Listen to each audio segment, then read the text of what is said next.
Bonjour, petit tuto sur la soudure de texte, c'est-à-dire de police.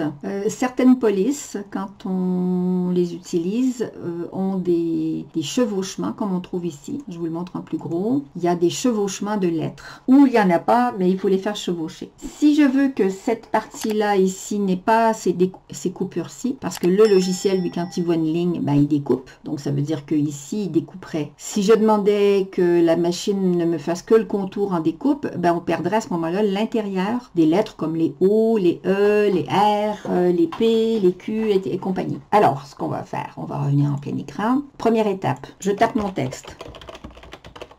Je l'agrandis, j'aime bien travailler moi en maximum, ça m'évite de me promener avec ma loupe quand je veux voir du premier coup d'œil. Quand je suis comme ça, je suis toujours en mode texte. On peut toujours éditer le texte.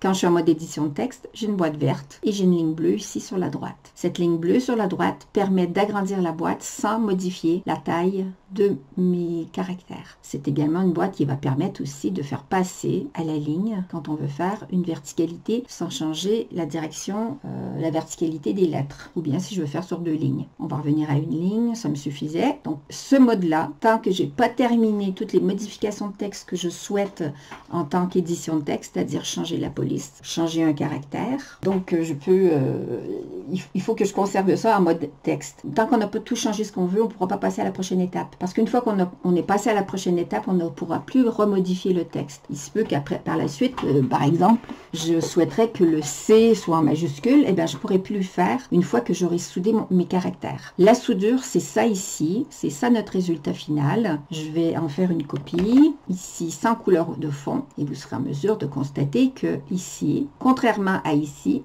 je n'ai plus de ligne de découpe à l'intérieur, ce qui lie deux lettres. Alors que ici, c'est présent.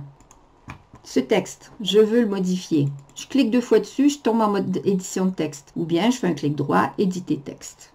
Je sélectionne tout mon texte et je vais changer la police. Dans ce cas-ci, j'ai pris Amarillo. C'est une police que j'aime beaucoup, qui est chouette, qui n'est pas trop difficile à travailler. Ici, je vais réagrandir pour pouvoir travailler bien sur une ligne parce que je veux que mon texte soit qu'une seule ligne. D'accord? Donc, j'ai changé ma police et là, on voit qu'effectivement, il y a du chevauchement de lettres. Il y a des lettres qui sont peut-être un petit peu proches les unes des autres, comme ici, il y a une coupure. C'est pas trop joli avec le C et le R. L'apostrophe est trop collée contre le J et je trouve que le J est un petit peu loin. Je reclique sur ma boîte. Je vais me faire un duplicata tout de suite pour ne pas perdre ce que j'ai là qui me convient. Je fais un clic droit et je vais dégrouper mes caractères. Parce que là, je vais faire de la modification de caractères. Dans le cas où tout mon texte me conviendrait, l'emplacement, etc., je n'ai pas besoin de passer en dégroupement, mais je peux passer directement en tracé composite. Je suis donc ici et là je vais rapprocher mon J et mon apostrophe de mon A. Je trouve que ça fait plus joli. Je vais cliquer sur mon apostrophe, je vais la repositionner et je trouve que créer est un petit peu loin de j'adore. Voilà. Quand je fais ceci, je me sers de mes flèches de mon clavier pour déplacer. C'est un moyen, donc la flèche gauche ou la flèche droite. Si je fais la flèche du haut, du bas, ben là je vais perdre mon alignement du bas. Je vous montre. Oups. Ici, ça c'est un outil que j'ai dans ma version à moi. La version gratuite n'a pas ça. Mais là, on voit que tout est en ligne. Donc, si je me mets à bouger une partie en haut, en bas, ben, je perds mon alignement. Alors, moi, ça me plaît ça. La petite chose que j'aimais moins tout à l'heure, c'est que le C ici avec le R, j'ai trouvé un peu collé. Donc, je vais prendre que mon C et je vais voir si en le descendant légèrement, le décalant un peu à gauche, il y a quand même un petit espace que je trouve qui est plus joli, qui fait plus naturel. Donc, je vais faire la même chose avec lui.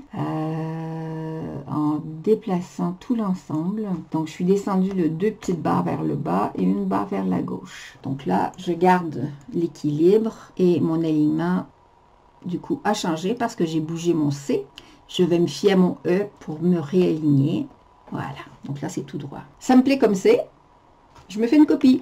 Au cas où je rechangerai d'avis sur certains changements. On a toujours la possibilité de toute manière de revenir en retournant en arrière, mais c'est un peu long. Alors que quand on a les copies de toutes les étapes qu'on effectue, on est plus en mesure de s'amuser comme ça. Maintenant que tous mes caractères sont à mon goût, je vais faire simplement maintenant un clic droit et je vais souder Et voilà, le petit miracle s'est accompli. J'ai les apostrophes et les accents, etc. qui sont un petit peu sont autonomes. Le J est autonome et les deux mots sont autonomes. Il va falloir que je les groupe. Mais avant de les grouper, je vais faire un clic droit et je vais éditer les points. Et je vais simplifier. Quand on regarde ici les points, c'est simplement les points de repère que la machine, qui est un plotter, qui fonctionne à la vectorisation. Donc ce sont des vecteurs de chemin, c'est un chemin ici. Et on essaie de diminuer le nombre de points d'arrêt pour éviter l'usure de la lame, l'usure du moteur et le temps de découpe. Et pour faire des lignes très droites aussi, plus lisses. Donc je vais simplifier et regardez, ça va diminuer.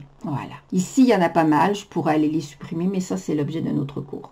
Voilà, donc c'est à mon goût, je fais grouper, mon travail est terminé, je le mets à la taille dont j'ai besoin, je redimensionne, sachant que les dimensions ici sont la réalité. Maintenant que j'ai retravaillé mon texte, que je suis passée en vectorisation, les dimensions sont justes. Quand je suis en mode ici ou ici, en mode texte, je n'ai pas les mêmes dimensions parce que ça ne tient pas compte que c'est vectorisé. Une boîte de texte en tant que telle qui est éditable ne présente pas la réalité de la taille des caractères. Alors qu'une fois que c'est vectorisé, je sais que ma boîte de texte, elle est exactement de cette taille. Je peux maintenant mettre de la couleur pour bien le voir. Et là, le travail est prêt à la découpe. Ensuite, vous pouvez éventuellement dans votre dossier, votre document, tout supprimer ce qui est autour. Ça allège la taille du document. Si vous avez l'intention de revenir sur votre document, laissez-les là. Ça vous donnera une petite idée des étapes que vous avez faites pour arriver à ce résultat. Eh bien, je vous souhaite de belles découvertes avec les éditions de texte et je vous dis à très bientôt.